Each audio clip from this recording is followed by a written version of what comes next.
الحمدللہ رب العالمین والعاقبۃ للمتقین والصلاة والسلام علی سید الانبیاء والمرسلین حبیبنا وحبیب رب العالمین محمد وعلی آلہ وصحبہ اجمعین اما بعد فاعوذ باللہ من الشیطان الرجیم بسم اللہ الرحمن الرحیم۔ معزز ناظرین کرام، میں ہوں مولانا قاری احسان اللہ وقاص اور آپ دیکھ رہے ہیں علی راہ روحانی گائیڈنس چینل۔ آج ہم ایک ایسے موضوع پر گفتگو کرنے جا رہے ہیں جو ہماری زندگی، عبادات اور کردار کی بنیاد ہے، وہ ہے اخلاص۔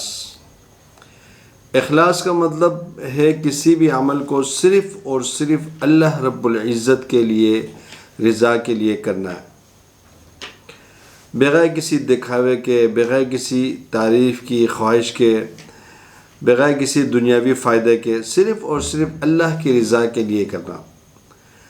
معزز ناظرین کرام، ہم روزانہ بے شمار کام کرتے ہیں، لیکن سوال یہ ہے کہ کیا یہ سب ہم خالص اللہ کی رضا کے لیے کرتے ہیں؟ کیا یہ سب کام ہم خالص نیت سے کرتے ہیں؟ یاد رکھیں کہ اللہ تعالیٰ کو ہماری اعمال کی مقدار نہیں بلکہ نیت کی پاکیزگی زیادہ عزیز ہے۔ ایک چھوٹا سا عمل اگر اخلاص کے ساتھ ہو تو اللہ تعالیٰ کے نزدیک بہت بڑا بن جاتا ہے۔ اگر بڑا عمل دکھاوے کے لیے ہو تو وہ بے وزن ہو جاتا ہے۔ نبی اکرم صلی اللہ علیہ وسلم کا فرمان ہے کہ اعمال کا در و مدار نیتوں پر ہے۔ یہ حدیث مبارکہ ہمیں سکھاتی ہے کہ اصل اہمیت عمل کی نہیں بلکہ اس کے پیچھے چھپے نیت کی ہے۔ ناظرین کرام، آج کے دور میں سب سے بڑا مسئلہ یہ ہے کہ ہم ہر کام میں لوگوں کی نظر چاہتے ہیں۔ ہم چاہتے ہیں کہ لوگ ہمیں سراہیں، ہمیں پسند کریں، ہمیں شاباشی دیں، ہماری تعریف کریں، اور سوشل میڈیا نے اس چیز کو اور بھی بڑھا دیا ہے۔ ہم نیکی بھی کرتے ہیں تو فوراً اسے شیئر کرتے ہیں تاکہ لوگ ہمیں اچھا سمجھیں، لیکن سوال یہ ہے کہ کیا ہم نیکی اللہ کے لیے کرتے ہیں یا لوگوں کے لیے؟ ہمارا مقصد صرف لوگوں کو دکھانا ہے تو ہمیں دنیا میں تعریف تو مل سکتی ہے لیکن آخرت میں کچھ بھی نہیں ملے گا۔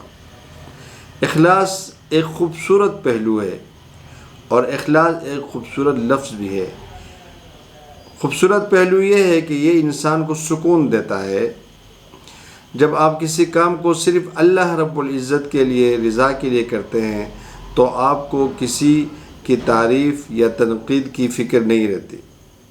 آپ کا دل مطمئن ہوتا ہے کیونکہ آپ چاہتے ہیں کہ آپ کا رب آپ کے عمل کو دیکھ رہا ہے۔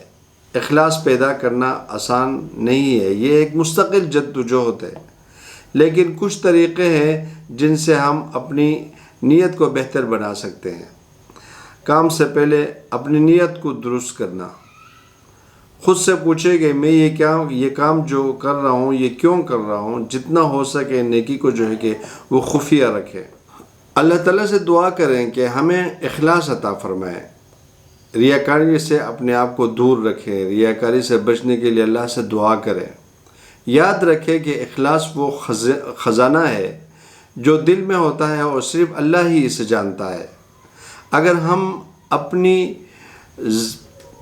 زندگی میں اخلاص پیدا کر دیں تو ہمارے چھوٹے چھوٹے اعمال بھی عظیم بن سکتے ہیں۔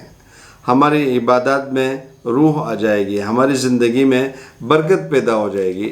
آخر میں آپ سب سے یہی کہنا چاہوں گا کہ اپنے عمل کو اللہ کے لیے خاص کر دیں۔ جو بھی کام کرے صرف اور صرف اللہ کے رب العزت کی رضا کے لیے کرے، کیونکہ جب نیت صاف ہو تو راستے خود بخود آسان ہو جاتے ہیں۔ اگر آپ کا نیت درست ہے، اگر آپ کا نیت اچھا ہے، اللہ کی رضا کے لیے ہے، تو اللہ تعالیٰ راستے بھی آسان فرما دیتے ہیں۔ اللہ تعالیٰ ہمیں سچی نیت، خالص دل اور اخلاص کے ساتھ زندگی گزارنے کی توفیق عطا فرمائے۔ اگر آپ کو ہمارا ویڈیو پسند آئے تو ہمارے چینل کو سبسکرائب کریں، ویڈیو کو لائک کرنا اور شیئر کرنا مت بھولیں۔